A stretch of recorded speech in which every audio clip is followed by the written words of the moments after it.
ሄሎ ዘመዴ ጤና ይስጥልኝ። እንደምን ነህ? ከየት ነው? አለው እዚሁ ሰሜን አሜሪካ ነው። ሰላም ነው አይደለ? መልካም። አየር ላይ ነው ያለኸው? አስተያየት ለመስጠት ነው የደወልከው? አይ እንደሄድበት ለምን እንደሆነ ታውቃለህ? አሁን ስሩን ነክተዋል፣ ተነቃንቋል። ስለተነቃነቀ ነው። አሁን ይሄ ነው ካይሌ እኔ አክስቴ ልጅ ጓደኛዬ ነው። እኔ ልደታ ሰፈር ነኝ፣ ግን እሱ ለምንድነው ግን ጭቅጭቅና ንትርክ የአደባባይ መወቃቀስ መዘላለፍ በእኛ ቤተክርስቲያን አገልጋዮች ብቻ እንዲህ ጸንቶ የከበበን ለምንድን ነው? ትናንት ባጭሩ ቤተክርስቲያን አውደ ምህረት ላይ ቤተክርስቲያን መድረክ ላይ ሰይጣን ጻድቅ መስሎ ወጥቷል ብያለሁ። ክፍል 2 ልንገራቸው። አሁን ከመናፍቃን ከከሃዲያን ከጠላት ሰይጣን ሰውረሽ። ሰላም ጤና ይስጥልን። ውድና የተከበራችሁ የአዳም ቲዩብ ቤተሰቦች እንደምን ሰነበታችሁ? እኔ ደህና ነኝ፣ እግዚአብሔር ይመስገን።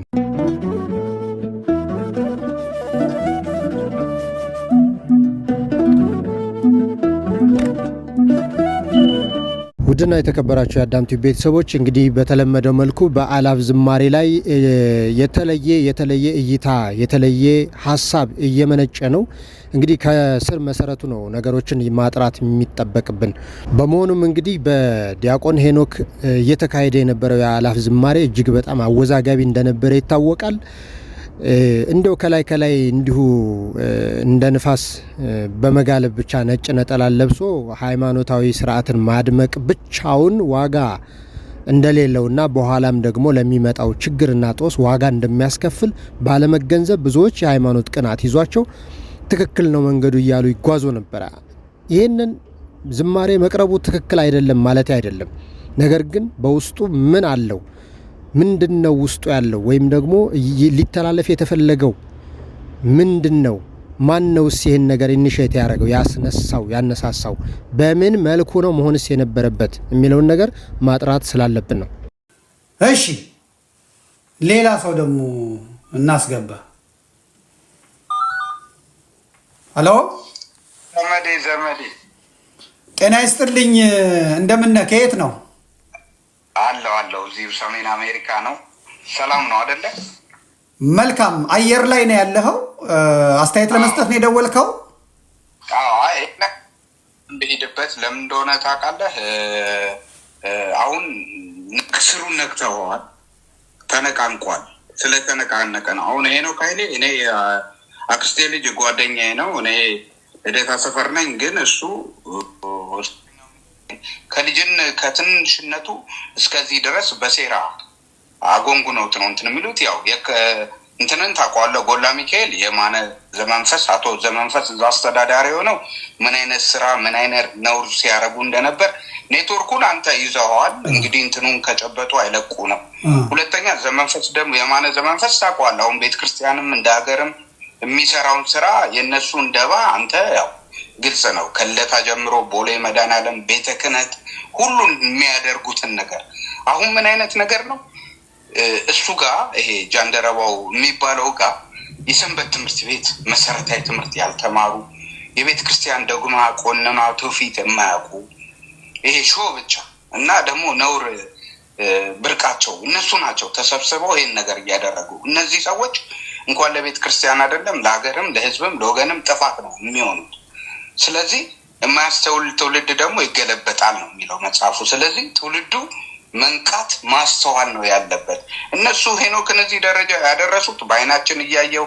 እኔ ልንገር፣ ብሩክ ይባላል፣ እስረኛው ሚካኤል አገልጋይ ነው። አክስቴ ምንም የሚመጣ ነገር ስለሌለ አብሮት ነው ያደገው። ከስር መሰረቱ እናውቀዋለን። ገባ አይደለ?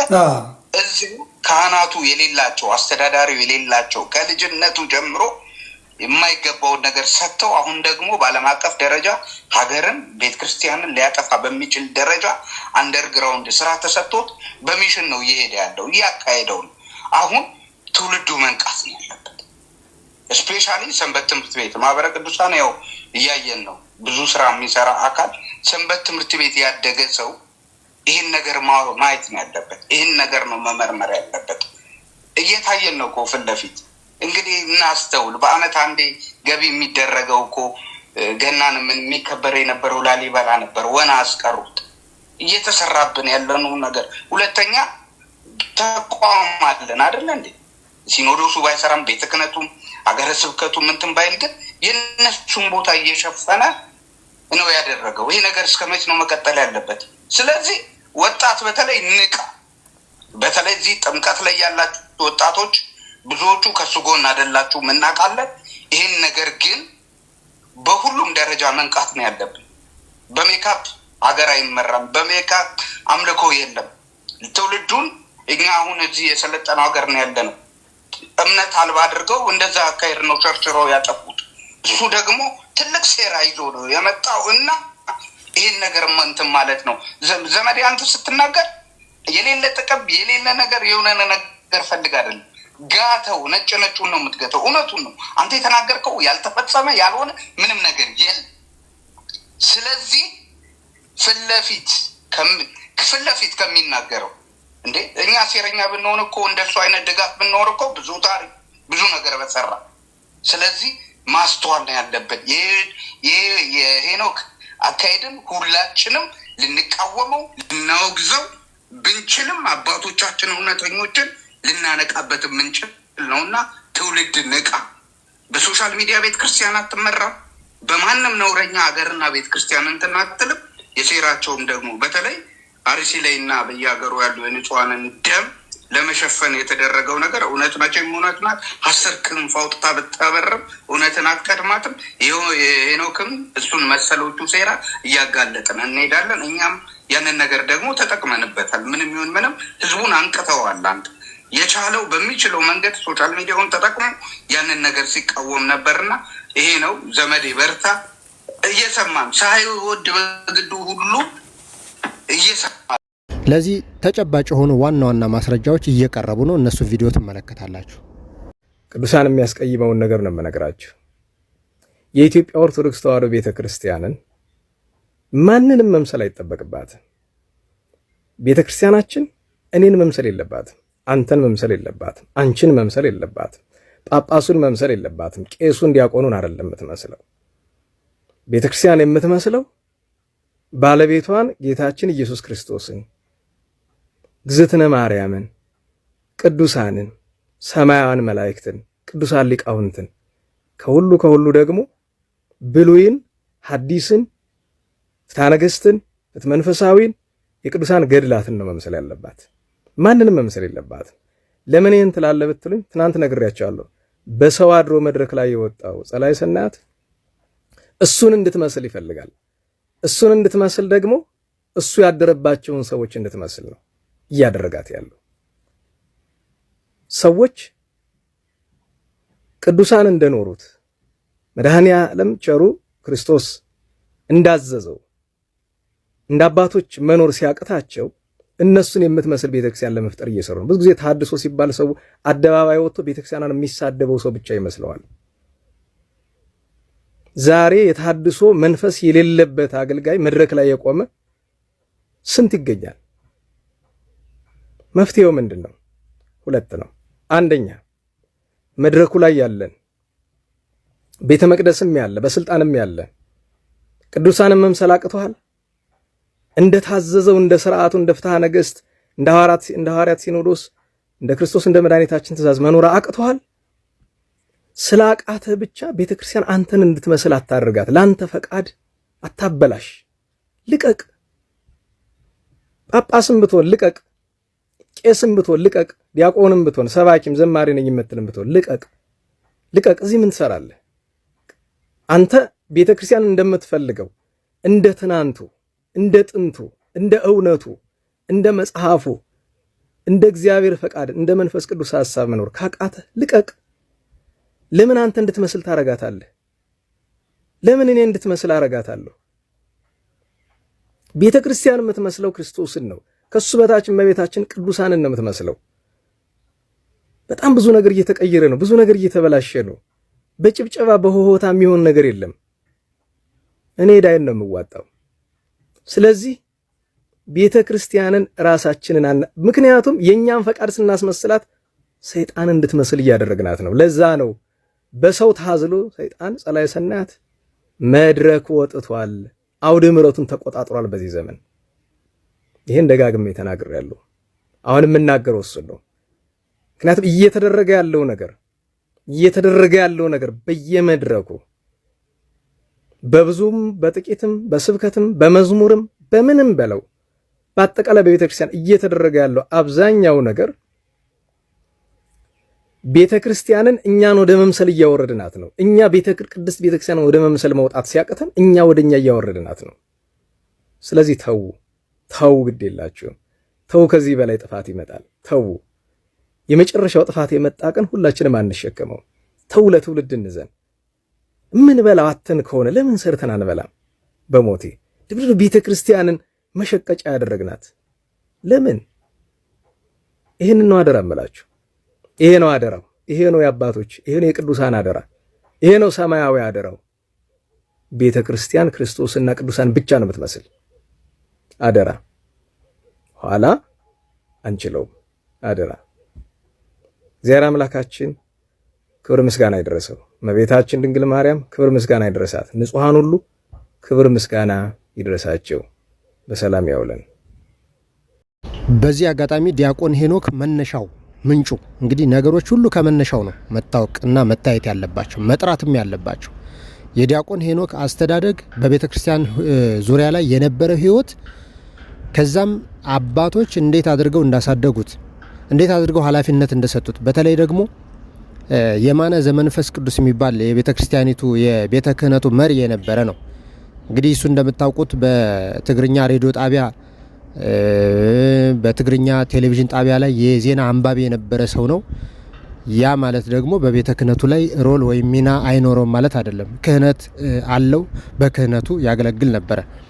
ነገር ግን ይህንን ሄኖክን እንዴት አድርገው ኮትኩተው እንዳሳደጉት በምን ሁኔታ ላይ የተመሰረተ እንደነበረ የሚያሳይ በቂ የሆነ አብሮ አደግ የሆነ መስካሪ ምስክር ይዞ ቀርቧል። እሱንም አድምጡት።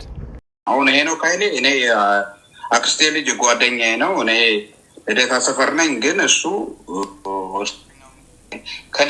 ከትንሽነቱ እስከዚህ ድረስ በሴራ አጎንጉነውት ነው እንትን የሚሉት። ያው እንትንን ታውቀዋለህ፣ ጎላ ሚካኤል የማነ ዘመንፈስ አቶ ዘመንፈስ እዛ አስተዳዳሪ የሆነው ምን አይነት ስራ ምን አይነት ነውር ሲያደርጉ እንደነበር ኔትወርኩን አንተ ይዘኸዋል። እንግዲህ እንትኑን ከጨበጡ አይለቁ ነው። ሄኖክ ኃይሌ ኦርቶዶክስ ከመሆኑ በፊት አሁን መምህር ተብሎ ማህበረ ቅዱሳን ገብቶ ፕሮሞሽን ተሰርቶለት የኦርቶዶክስ ተጠያቂ ሊቅ ከመሆኑ በፊት ሃይማኖቱ ምን ነበረ? አምጡልኝ። ሃይማኖቱ ምን ነበር? የየትኛው ቸርች ነበር የሚያገለግለው? ስንት ሃይማኖት ነው የቀየረው? ይኸው እየጠየቅኩ ነው። እናንተ የምታውቁት አሁን ነው። አምጥቼዋለሁ በይፋ ዘመድኩን በቀለ ይሄን ብሏል። የት ቸርች ውስጥ ነበረ? ጴንጤዎቹ እየጻፉለት ነው። እና በቃ የክርስቶስ መዳን ገብተዋል አያሰሩህም እና ብለው እየጻፉለት ነው። እኔ እየጠየቅኩ ነው። የት ነበረ? አወጣዋለሁ፣ አፈነደዋለሁ። ይናገረው፣ እሱ ይናገረው። እየመጣችሁ አንዳንድ ዘመዶቹም የሚናገሩትን እሰማለሁ። አዎ እርግጥ እዚህ ነበረ። በልጅነቱ በችግር ምክንያት ሃይማኖቱን እዚህ ቀይሯል።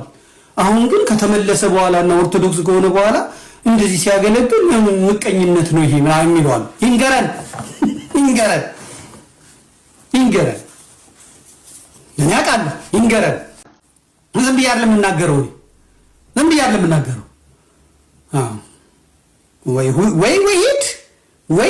ወይ ተናገር። አቡነ አብርሃም አያስጥሉህም፣ አያድኑህም። አቡነ ኤርሚያስ አያድኑህም። ቢዝነስ ነው እየተያዘ ያለ። አያችሁ፣ ይሄ ከኋላ ሄኖክ ያጠፋኛል ብሎ የሚያስበው ይሄንን ነው አውቃለሁ። ሁለቱም በሩቅ ነው ተያይዘው ያሉት። ሁለቱም የምስራቅ ኦርቶዶክስ አፍቃሪዎች ናቸው። ለመንግስት የደህንነት ስራ ግን ይሄኛው ብዙ አልመች ስላለ ነው ሄኖክ የተመረጠው። ማወራው ውሸት ይመስላል፣ ማወራው ፈጥሬ ይመስላል፣ ማወራ ይመስላል። ሀቅ ነው ማወራ፣ እውነት ነው ማወራ። እውነት አለኝ። እዚህ ውስጥ ማህበረ ቅዱሳን አይታችሁታል? የለም። ማህበረ ቅዱሳን አስተላልፏል? አላስተላለፈም። ማህበረ ቅዱሳን ኮንዶም ነበረ። ኮንዶሙን ሄኖክ ኃይሌ ተጠቅሞበት ወርውሮታል። እርምህን አውጣ። እርምህን አውጣ። ብርሃኑ ግን ማህበረ ቅዱሳን ቢፈርስ ሌላ እግር አለው።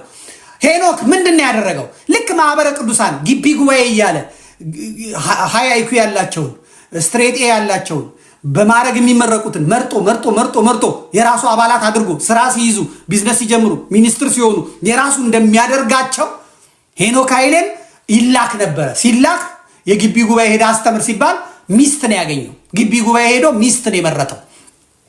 አሁን ያገባትን ሚስቱን አይታችኋታል። ግቢ ጉባኤ ነው ያገኛት። እሷ ደግሞ የግብፃዊ መነኩሴ ተማሪ ናት። የግብፃዊ መነኩሴ ተማሪ ናት። እያዋሿችሁ አምለሰት ጋር ሄዳችሁ አዳምጡት። እዛ መምረጫ ነው፣ መረጠ፣ አለቀ። ከዛስ በየሰንበት ትምህርት ቤቱ እየሄደ ኮርስ ሰጣለሁ እያለ ድምፃዊውን ለቀመው። ከቂርቆስ፣ ከቀጨኔ፣ ከማርቆስ፣ ከኡራኤል፣ ከቦሌ፣ ከልደታ፣ ከየካ መረጠው። የአእዋፋት ዝማሬ ብሎ እሱ አዲስ ባህል፣ አዲስ ሃይማኖት፣ አዲስ ስርዓት እየመረጠ በጀቱ ገንዘቡ አይታወቅም። ልክ ጃፓን ላይ እየተሰራ ያለው ነው እዚህ ኢትዮጵያ ውስጥ በሄኖክ ኃይሌ በኩል እየተሰራ ያለው። የገንዘቡ ምንጭ አይታወቅም። በኢትዮጵያ ቤተክርስቲያን ገንዘብ ማለፍ ያለበት በኢትዮጵያ እንጂ የጎረምሳ ስብስቦች ውስጥ መሃል መግባት የለበትም። እንደውም አንደኛው የአላፋት የነጃት ኢጃት ነው። የነጃት መሪ ማንትስ መሐመድ ነው የሚባለው። ማንትስ መሐመድ የሄኖክ ድርጅት መሪ ማንትስ መሐመድ ነው። ጻፉልኝ፣ አምጡልኝ። ዛሬ ሰንበት ትምህርት ቤት ባዶ። የልደት ዕለት ሰንበት ተማሪዎች ያቀርቡ ነበር። ምሽት ላይ ታውቃላችሁ ድራማ ያቀርባሉ። የልደት ዕለት ምሽት ሰዓት እስኪደርስ ድረስ ቲያትር ያቀርባሉ፣ ዝማሬ ያቀርባሉ፣ መነባደብ ያቀርባሉ፣ ምን ያቀርቡ። ተዘጋጅተውበት ነው የሚያቀርቡት። ዘንድሮስ የለም። እናቴ ቲክቶካቸውን ይዘው እነሱ። እሺ እንግዲህ ይህንን እና ይህን የመሰሉ መረጃዎችን ይዘን ቀርበን ነበር። ከዚህም በተሻለ መልኩ ለሃይማኖታችን ጥናት፣ ትጋት፣ ብርታት የሚሆኑ አዳዲስ መረጃዎችን ይዘን እንቀርባለን። ላይክ እና ሼር፣ ሰብስክራይብ ያደርጋችሁ እንድትከታተሉ በእግዚአብሔር ስም እንጠይቃለን። ለምንድነው ግን ጭቅጭቅና ንትርክ፣ የአደባባይ መወቃቀስ፣ መዘላለፍ በእኛ ቤተክርስቲያን አገልጋዮች ብቻ እንዲጸንቶ የከበበን ለምንድን ነው? ደግሞ በመስደብ በመዝለፍ በመቃወም ሚቃና የሚለወጥ ነገርስ ይኖራል ብለን ለምን እናምናለን? ምንድነው የምትለፈልፈው ትሉኝ ይሆናል። ከዚህ ከዝማሬው መስቀል አደባባይ ከተደረገው የአላፋት ዝማሬ ጋር ተያይዞ አንዱ ሌላ ሲጽፍ ሲናገር ሲጨነቅ እናያለን።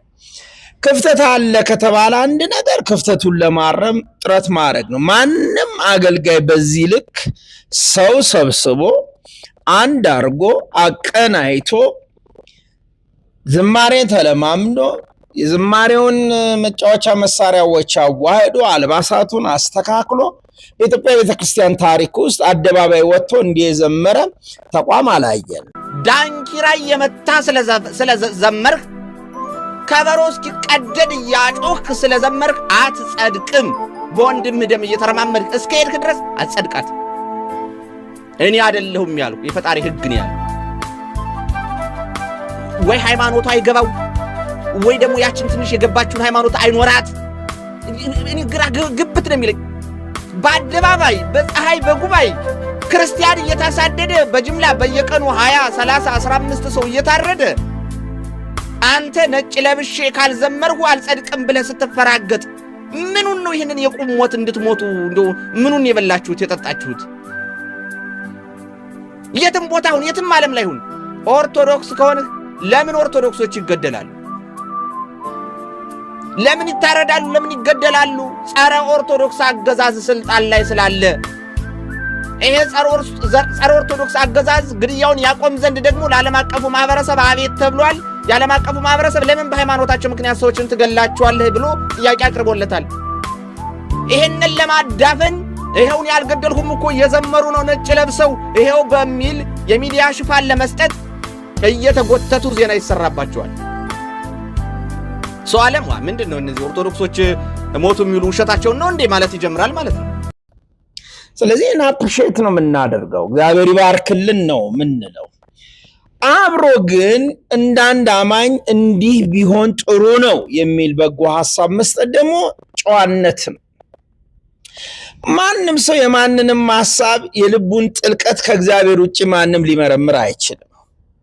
ግን እንዳንድ መንፈሳዊ ሰው አደጋ ናቸው ወይም ደግሞ ይህን የመሰለ የገዘፈ ደስ የሚያሰኝ ዓለም የተደነቀበትን በጎ የዝማሬ አገልግሎት ሊያበላሹ ይችላሉ የምንላቸውን ስጋት በምክክር እንደገና ደግሞ ከነባሩ መንፈሳዊ አገልግሎት ጋር ተቃርኖ ሊያመጡ ይችላሉ። ሰው ነባሩ አገልግሎታችን የእምነታችን መገለጫ ዋናው ቅዳሴው ነው፣ ስጋው ደግሞ አማናዊነቱ የሚለወጥበት፣ ቀጥሎ ደግሞ ይህንን አጅቦ ወደ ዋናው አገልግሎት የሚያደርሰው ስርዓተ ማህሌት ደግሞ አለ።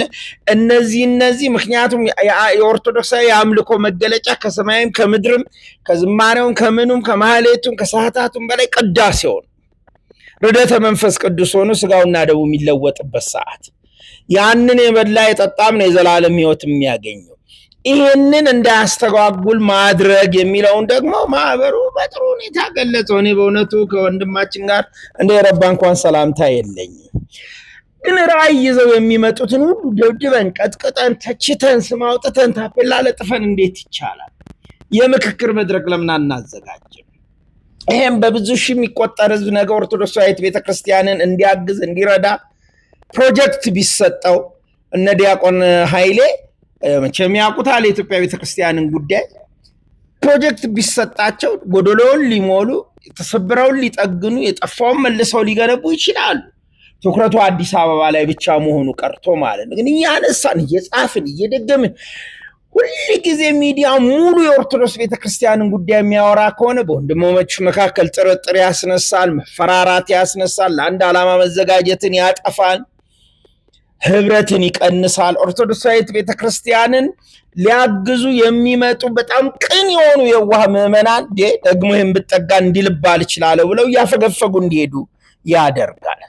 ተወዳጆች እባካችሁ ይህንን ተው። በሰላም ማሰሪያ የፍቅርን አንድ በሰላም ማሰሪያ የመንፈስን አንድነት ለመጠበቅ ትጉ ይላል ኤፌሶን 4:3 ላይ።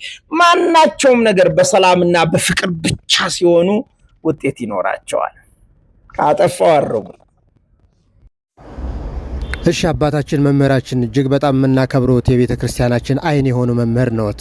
አንደበተ ርቱዕ ቃልዎትንም ሁሉ እናከብራለን። ነገር ግን በዚህ ዙሪያ ላይ ቁጭ ብለን መወያየት ወይንም መደራደር የሚል ሐሳብ ሰጥተዋል።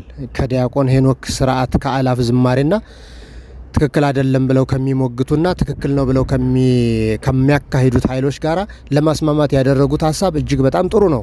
እንደ መምህርነቱ እናከብረውታለን። እርስዎን ለማናገር ለመሞገት አቅሙም ብቃቱም የለንም። ነገር ግን ደግሞ እየሆነ ያለውን ነገር እንደ መምህር መርምረው ማወቅ የሚገባውትን ደረጃ ወይም አካሄድ አተውት ነው ወይ ጥያቄ ይፈጥርብኛል መምህር። ስለዚህ በጣም እንዲያውም እንዲህ አይነት ነገሮች ሲመጡ እጅግ በጣም መርምረው መፍትሄ ሊይዘውልን ሊመጡ የሚገባ ደረጃ ላይ አሉ ብለን ስናስብ ግን ምንድነው እንዲያው ከላይ ዝም ብለው በመሟገት ወይም በሚዲያ ላይ ከመጮህ በዘለለ ብለው ነው ያቃለሉት። ይሄ ከሰማዕትነት ያላነሰ ትግል ነው። የተሐድሶዎች አሰራር እጅግ በጣም በውስጥ ተቀምጠው ነጠላ ለብሰው የሚያረጉት ስውር ደባ ዛሬ አደባባይ ወጥቶ ቤተክርስቲያንን ሊገለብጣት ከአይላፍ ዝማሬ ወደ አይላፍ ቅዳሴ ወደ ቪአይፒ ቁርባን የሚል አዲስ ስርዓት ይዘው እየመጡ እያዩ እርስዎ እንዴት እንዳዩት አላቅም በእውነት ለመናገር